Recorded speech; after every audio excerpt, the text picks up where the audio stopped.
प्राणायाम, प्राणों का आयाम। प्राण ही तो जीवन है। अगर हम श्वास ही ठीक से नहीं लेंगे तो कुछ भी ठीक नहीं हो सकता। कितनी भी एक्सरसाइज कर लें, जिम चले जाएं, योगाभ्यास कर लें, लेकिन प्राणायाम बहुत इम्पॉर्टेंट है। प्राणायाम अगर हम ठीक तरीके से करें तो बहुत सारी प्रॉब्लम्स तो प्राणायाम से ही ठीक हो जाती हैं। प्राणायाम और सूक्ष्म व्यायाम पूरी तरह से स्वस्थ रखने के लिए हमें काफ़ी हैं।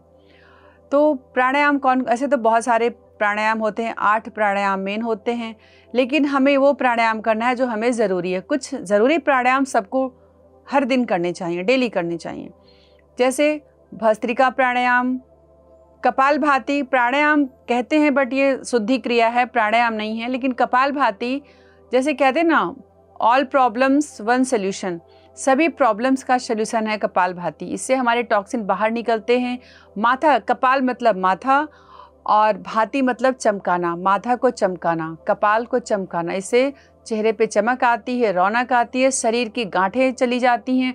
शरीर में कहीं भी गांठें बनती हों और अगर डेली आधा से 1 घंटा कपालभाति कर लिया जाए तो बिल्कुल भी गांठें ठीक हो सकती हैं। लेकिन पेशेंस नहीं होता, लोग आधा घंटा 1 घंटा नहीं करते। स्टार्टिंग में हमें पेन आने लग जाता है।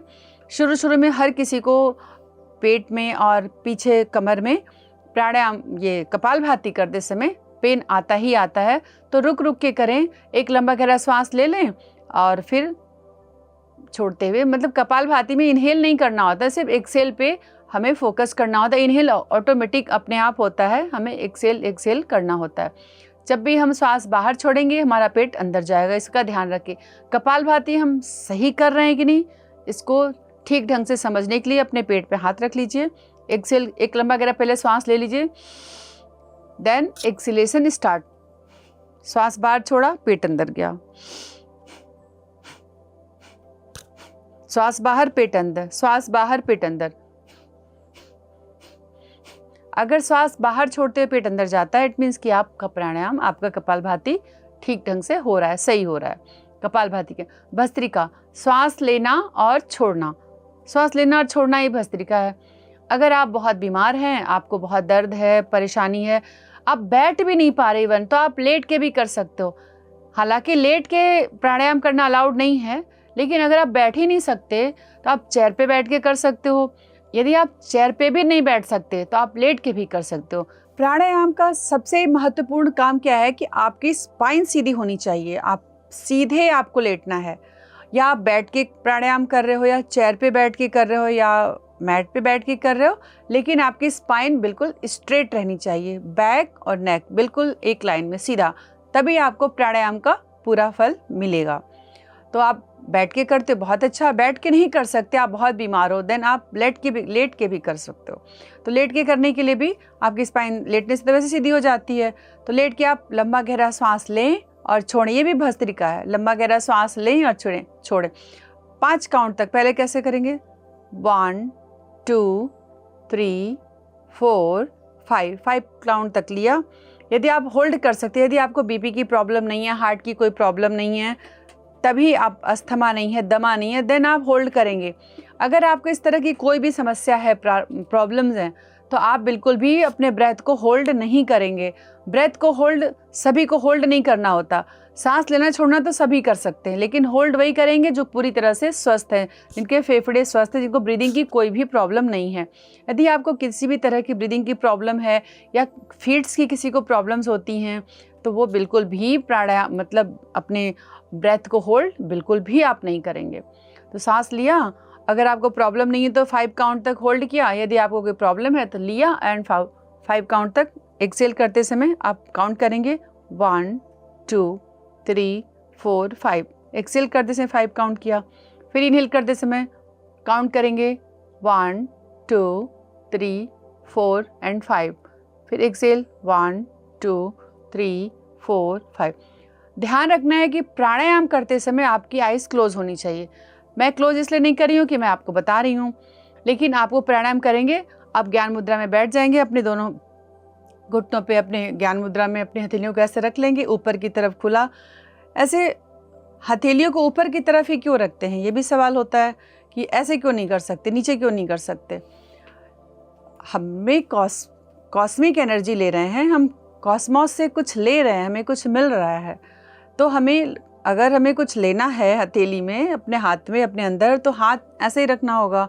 ऐसे करेंगे तो जो कॉस्मिक एनर्जी है वो नीचे गिर जाएगी। तो एनर्जी को अपने अंदर एब्जॉर्ब करने के लिए, हमारी हथेली में बहुत एनर्जी है और ये कॉस्मोस से हम लेते रहते हैं। तो उससे लेने के लिए हमें हथेली को ऐसे रखना है और ज्ञान मुद्रा में बैठना है। श्वास लेते समय आइज क्लोज, 5 काउंट तक श्वास लेंगे और 5 काउंट तक श्वास छोड़ेंगे।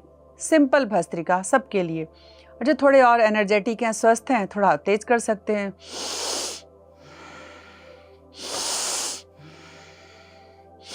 काफ़ी लोगों को तेज़ तेज़ श्वास लेने छोड़ने से चक्कर आने लगता है। जो कमज़ोर हैं, जिनको सर्वाइकल की प्रॉब्लम बहुत ज़्यादा है, जिनको बहुत ज़्यादा माइग्रेन होता है, हार्ट की प्रॉब्लम है, बीपी की प्रॉब्लम्स हैं, तो वो तेज़ तेज़ श्वास नहीं ले सकते। लेकिन अगर किसी को कोई प्रॉब्लम नहीं है, वही तेज़ तेज़ श्वास लेंगे।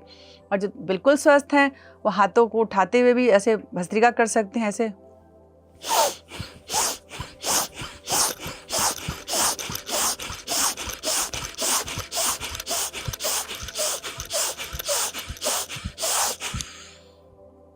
इस तरह से जो बिल्कुल स्वस्थ है, 100%, जिनकी कोई भी प्रॉब्लम नहीं है, वो इस तरह तेज़ तेज़ कर सकते हैं। उससे फेफड़े बहुत मजबूत होते हैं, स्ट्रांग होते हैं। लेकिन जिसको मैंने बताया ज़रा भी प्रॉब्लम हो, ये बिल्कुल नहीं करेंगे। वो धीरे धीरे सांस लेंगे और धीरे धीरे छोड़ेंगे।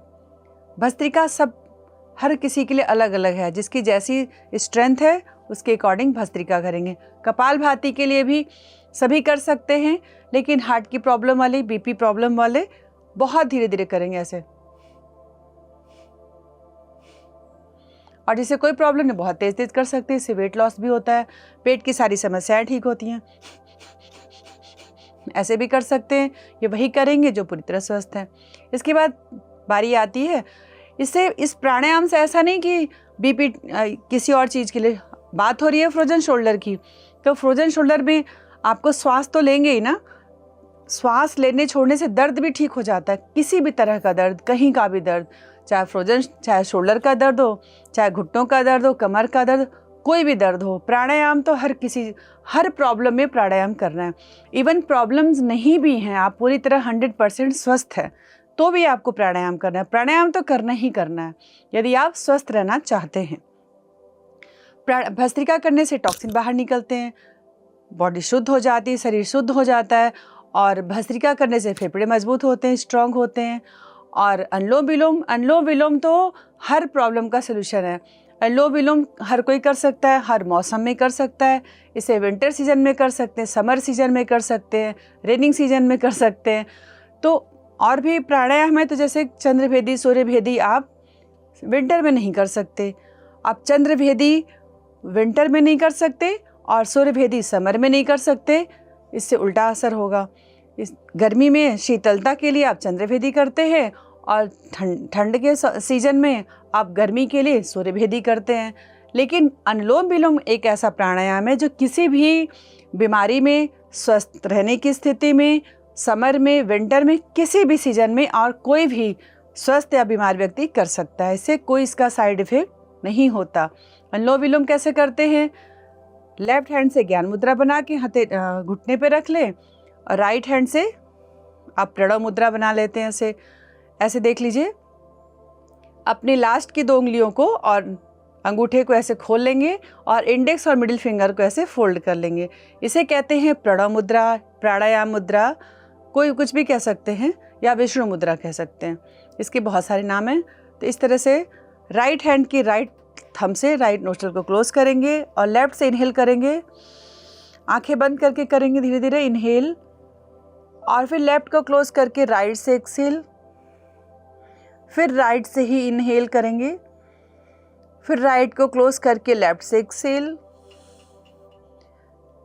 और फिर लेफ्ट से इनहेल, राइट से एक्सहेल, राइट से इनहेल, लेफ्ट से एक्सहेल। इस तरह से अनुलोम विलोम प्राणायाम करेंगे। फ्रोजन शोल्डर की बात हो रही थी, तो बहुत सारे आसन और बहुत सारी क्रियाएं, यौगिक क्रियाएं हमने बताई आपको। अब फ्रोजन शोल्डर में डाइट क्या लें? फ्रोजन शोल्डर क्या, जैसे दर्द है, प्रॉब्लम्स है, कोई अलग से बहुत इसकी डाइट नहीं होती है। किसी भी दर्द, जैसे हड्डियों की कमज़ोरी, नसों की कमज़ोरी, या कोई भी दर्द हो, चाहे घुटने का, कमर का, या फिर कंधों का, किसी भी जोड़ का दर्द हो, तो किसी भी दर्द में अवॉइड करना चाहिए ज़्यादा खट्टे पदार्थ ना खाएं, और ज़्यादा जैसे कि जो कब्ज़ पैदा करें या जो से बादी वाली चीज़ें हैं, जो वात रोग पैदा करते हैं, वात बढ़ाते हैं, ऐसी चीज़ों को अवॉइड करना चाहिए। जैसे कि बहुत खट्टी दही ना खाएं, और बहुत ज़्यादा तला भुना खट्टा, और जैसे बैंगन और राजमा, छोले, ये खाएं, कभी कभार थोड़े बहुत खा सकते हैं, बहुत ज़्यादा ना खाएं, जिससे आपको दर्द में आराम मिलता है। बहुत ज़्यादा खट्टे और बहुत ज़्यादा बासी फूड और बहुत ज़्यादा जंक फूड, पैकेट वाले फूड्स, ये अवॉइड करने चाहिए। और इसके लिए किसी भी दर्द के लिए, फ्रोजन शोल्डर ही नहीं, कहीं भी आपको जोड़ों में दर्द होता, अर्थराइटिस हो, किसी भी तरह की प्रॉब्लम्स हो दर्द वाली, तो आप एक स्वामी रामदेव जी का नुस्खा है, मैंने कई लोगों को बताया है, तो उनको बहुत फ़ायदा हुआ। मुझे भी, मेरे घर में कई लोगों को इससे बहुत आराम मिला है।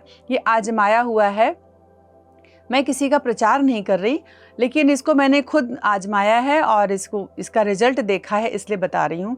हल्दी, मेथी और सौंठ, इसको इक्वल मात्रा में रख लें, ग्राइंड कर लें इसके पाउडर को, इसको तीनों को पाउडर करके, सभी के घर में होता है, ये तीनों चीज़ें आसानी से हर किसी के घर में मिल जाती हैं।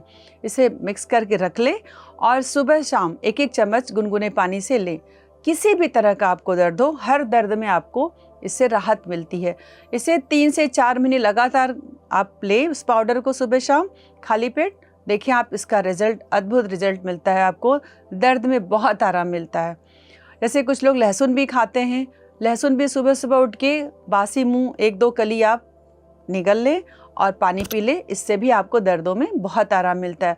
लेकिन लहसुन, जैसे मैं लहसुन प्याज नहीं खाती, तो मैं लहसुन नहीं खा सकती, मेरी तरह बहुत से लोग होंगे जो लहसुन प्याज नहीं खाते हैं, तो वो पाउडर वाला नुस्खा उनके लिए ज़्यादा बेस्ट होगा।